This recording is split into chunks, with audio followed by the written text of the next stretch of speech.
जय भीम, जय शिवराय, जय लहुजी. आज मी आपल्याबरोबर एका महत्त्वाच्या विषयावरती बोलण्यासाठी या ठिकाणी संवाद साधतोय. माझं नाव गणेश वाघमारे. मी सातारा जिल्ह्यातून बोलतोय आपल्याबरोबर. आणि महाराष्ट्रात ज्या पद्धतीनं आत्ता सामाजिक वातावरण बिघडत चाललेलं आहे, तर त्या अनुषंगानं मला असं वाटलं की आपल्या सगळ्यांबरोबर एक आपल्या या समुदायाचा उच्च शिक्षित तरुण म्हणून सगळ्यांबरोबर बोललं पाहिजे.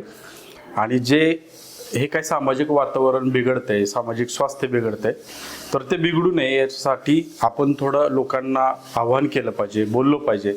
कारण जर हे सामाजिक स्वास्थ्य असंच बिघडत राहिलं तर उद्या जाऊन जो काही त्यातून संघर्ष मोठा निर्माण होईल, त्याच्यामध्ये अनेक समस्या आणि दूरगामी परिणाम तयार होतील आणि जे दोन्ही समाजाला भोगावे लागणार आहेत.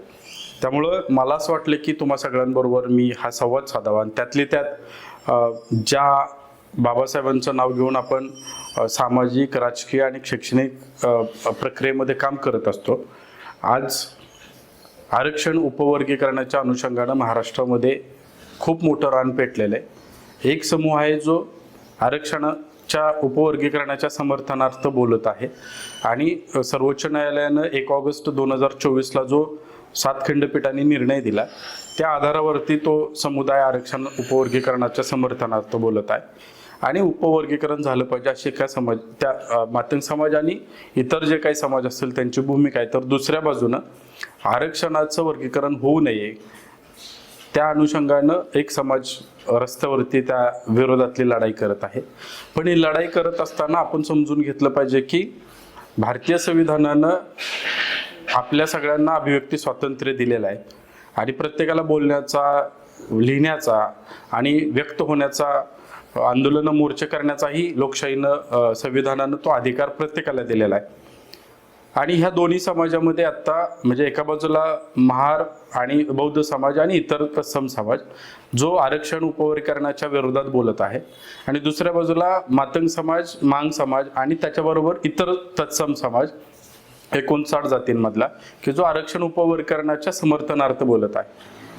हा मुद्दा खरा सुरू झाला तो 1 ऑगस्ट 2024 नंतर, ज्यावेळेस सर्वोच्च न्यायालयाच्या 7 खंडपीठांनी तो निर्णय दिला. आणि त्याला पुन्हा भूषण गवई साहेब ज्यावेळेस सर्वोच्च न्यायालयाचे न्यायमूर्ती होते, त्यांनी त्याला पुन्हा ओढली आणि समर्थन देण्याच्या अनुषंगानंच त्यांनी भाष्य केलं. त्यानंतर हा मुद्दा जास्त महाराष्ट्रामध्ये अधोरेखित झाला आणि हायलाईट झाला. आणि आज तो आपण बघतोय की राज्य सरकारचं आता पावसाळी अधिवेशन सुरू आहे आणि अधिवेशनामध्ये आरक्षण उपवर्गीकरण झालं पाहिजे म्हणून एका बाजूनं आंदोलन होतंय आणि दुसऱ्या बाजूनं होऊ नये ह्याच्या बाजूनं पण आंदोलन होतंय. पण ह्या दोन्ही बाजू समजून घेत असताना प्रशासनाच्या पातळीवर कायद्याची लढाई आणि प्रशासनाची लढाई आपल्याला संवैधानिक मार्गाने लढतोय समाज. पण हे दोन्ही समाज लढत असताना या दोन्ही समाजातला मेन समाज जो आहे, ज्याला आपण समूह म्हणतो, तो समूह मात्र शांततेनं सगळं बघतोय आणि या लढाईच्या भूमिकेमध्ये सामील होतोय. पण मात्र बेभान झालेले नेते, ज्यांना आपल्या सोयीचं राजकारण करायचंय, कोणाला हिंदुत्वाचं राजकारण करायचंय तर कोणाला दलितांचं राजकारण, दलितांच्या नावाखाली राजकारण करून स्वतःची पोळी भाजायची, अशा बेभान झालेल्या आणि बेताल वक्तव्य करणाऱ्या नेत्यांना आणि अशा पद्धतीनं वक्तव्य करणाऱ्या सगळ्यांनाच माझी विनंती आहे की बाबा हो, आम्ही हा सगळा समाज जो आहे, मग मांग असेल, महार असेल, ढोर असेल, 59 जाती असतील आणि महाराष्ट्रातला सर्व समाज हा भारतीय संविधानाचे शिल्पकार भारतरत्न डॉक्टर बाबासाहेब आंबेडकरांच्या सामाजिक समता, न्याय, स्वातंत्र्य, बंधुता आणि धर्मनिरपेक्षता, समाजवाद या न्यायानं धरून वागणारा, जगणारा आहे. तर अण्णाभाऊंनी बाबासाहेबांच्याकडे येण्याचा जो मार्ग दाखवला की सांगून गेले मज भीमराव, हे जे अण्णाभाऊंनी शेवटचा संदेश दिला समाजाला, त्या अनुषंगानं हा समाज आता शिक्षण घेतोय, मातंग समाज पुढारतोय, येतोय.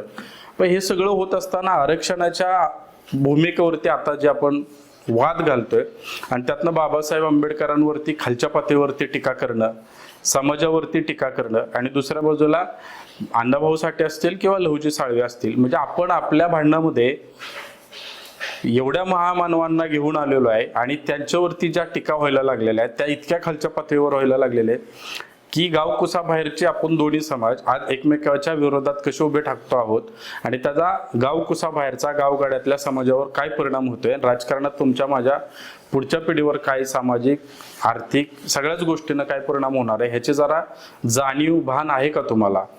आणि तर ते जाणीव भान असेल तर तुम्ही कायद्याच्या चौकटीत ती लढाई नक्की लढावी सगळ्यांनी, कोणी विरोधात लढावी कोणी समर्थनात लढावी. पण हे सगळं करत असताना ज्या महामानवांनी तुम्हाला मला जगण्याच्या जाणीवा प्रगल्भ करून तुम्हाला मला जगण्याचा एवढा मोठा अधिकार दिलेला आहे माणूस म्हणून जगण्याचा, त्या महामानवांना तुमच्या राजकारणापायी बदनाम करू नका.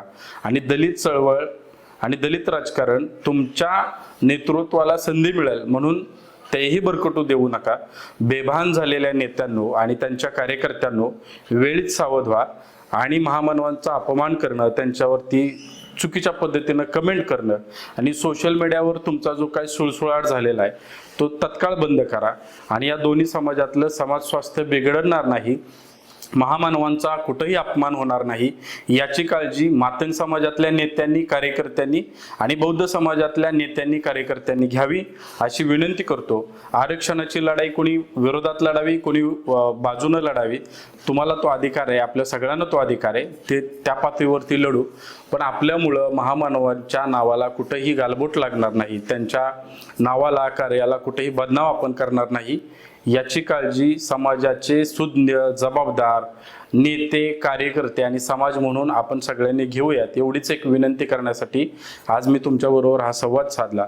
त्यामुळे शेवटचं पुन्हा एकदा सांगतो आणि थांबतो, बेभान झालेल्या आणि बेताल झालेल्या नेत्यांनो आणि कार्यकर्त्यांनो आता तरी शाने व्हा रे. आणि बाबासाहेबांचा जो मानवतेचा आणि एकीचा संदेश होता तो जपूया आणि संघटनात्मक आपली ताकद कशी एक राहील ह्याच्यासाठी प्रयत्न करू आणि एकीनं लढू नेकीनं लढू आणि जिंकूयात. त्यामुळं एवढं मी बोलतो आणि सगळ्यांना विनंती करतो, थांबतो. जय भीम, जय लवजी, जय शिवराय.